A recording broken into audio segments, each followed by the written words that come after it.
উন্নয়ন উৎপাদনের যে ধারা, সেই ধারাটা ছিল মৌলিক। এটা আমি আগেই বলেছি, মানব উন্নয়ন। এটি প্রতিটি মানুষ স্বায়ত্তশাসিত, অর্থনৈতিকভাবে স্বাবলম্বী হওয়ার কর্মসূচি ছিল জিয়াউর রহমান বেগম খালেদা জিয়া।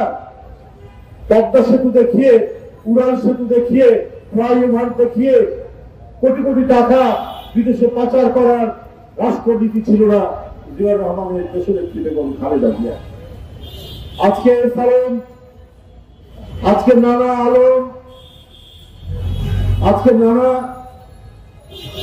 এমপি, মন্ত্রী, বড় বড় ঠিকাদার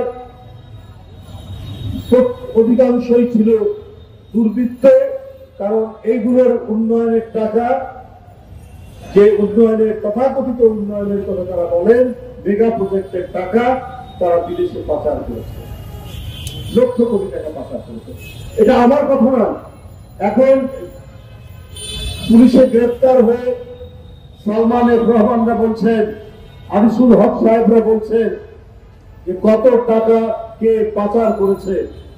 আমরা তো আগে বলেছি, বিভিন্ন জাতীয় আন্তর্জাতিক মাধ্যম থেকে যতটুকু জেনেছি তার উপর আমরা বক্তৃতা করেছি।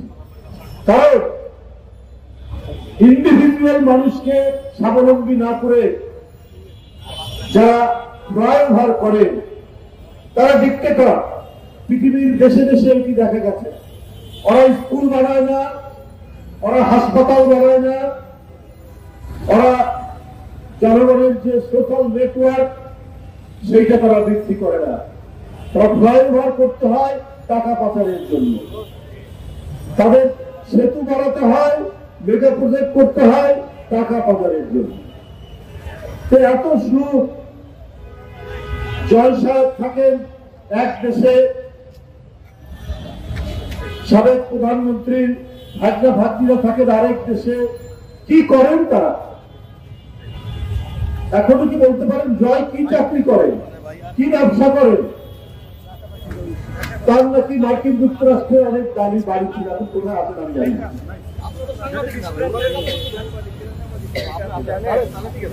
সাবেক প্রধানমন্ত্রীর জামাই, মেয়ে, তারাও বিদেশে যাচ্ছেন।